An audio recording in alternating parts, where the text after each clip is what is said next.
کوریا سره زموږ سټوډنټس ایکسچینج به وشي، بزنس ایکسچینج به وشي، چې دا سایټ پریزرو وساتي. دا څونه یو پریزرو وساتي نو زموږ ټوریزم به سره ډیر زیات بړاو شي او میلیونز اف پیپلز بدل تراشي. زه امید لرم ډیر خلک به سپیشلی د کوریا نه او انټرنیشنل ټول سفیران دلته سواد ته راځي.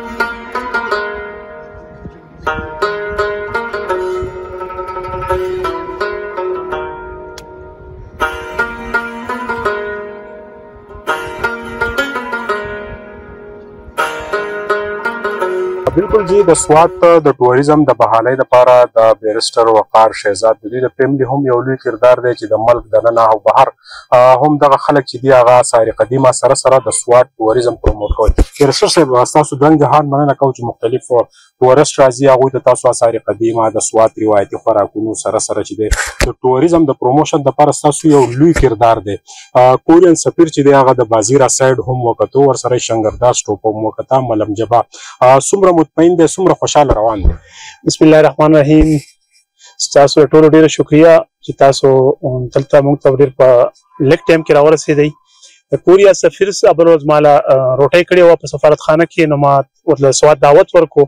نو هغه ماته زه په 14 باندې تاسو خواله سواد ته راځم.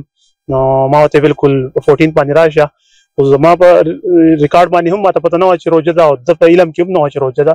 د هغې دی هم بخښنه غواړي، موږ هم معذرت کوو چې سواد کې خلکو ته د جو په راتګ باندې که روژهدارو ته څه تکلیف میلاو شوی. خو بهرحال د کلام وکتو، اوشو فارسټ یې وکتو، وایټ پیلس یې وکتو، سرینا هوټل یې وکتو، میوزیم یې وکتو، اوس بازیرا ته راغلی دی. نو بازیرا او دا سایټ چې دی ارکیالوجیکل دیو چې دلته راشي نو دیو ډېر زیات خوشحاله شي. ما د دیو فیلینګز وکتل، دیو چې کوم ځای کې دا خپل ځګونه ولیدل نو د دیو فیلینګز ډېر زیات ښه شو او خپلو خلکو ته ووایي چې راشي. نو زه منسټرۍ ته د دې کنسرن منسټرۍ ته د دې ځای نه دا ریکویسټ کوم چې دا سایټ پریزرو وساتي. دا څونه یو پریزرو وساتي نو زموږ ټوریزم به سره ډېر زیات بړاو شي او میلیونز اف پیپلز بدل تراشي. او دا خلک چې دي دا زموږ ټوریزم چې دی صرف د سواد د KPK دا خپل عروج ته ورسي او دا زموږ مقصد دی چې په سواد کې څونه خوشحالیانې زیاتې شي. لکه څنګه دا سپرلی را روان دی او دا میلمانه را روان دي، نو د دې سره به انشاءالله زموږ تجارت بړاو شي. د کوریا سره زموږ سټوډنټس ایکسچینج به وشي، بزنس ایکسچینج به وشي. که ټوریزم ایکسچینج او بزنس ایکسچینج زموږ د دواړو ملکونو وشو نو دا زموږ د ترقۍ نښې دي او انشاءالله چې موږ به کامیاب شو. څنګه چې ستاسو میلمستیا وکړه دلته داسې ټول سواد د دې وکړه.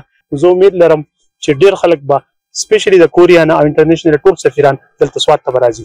درنګ جهان مننه د کوریا سفیر ورسره بیرسټر وقار شهزاد د باب سواد نه تر د کالامه پورې مهمان نوازي او دغه میلمنو ته دا میسج ورکول چې سواد ډېر زیات پر امن دی او د دې ځای ښکلي فروټ او ورسره بازیره آثار قدیمه او د سواد شنې اوبه دا پوره دنیا له دعوت ورکوي چې یوه پیره سواد ضرور وزټ کوي. د کیمرامین عزت حسین سره سهیل باچا بریکوټ.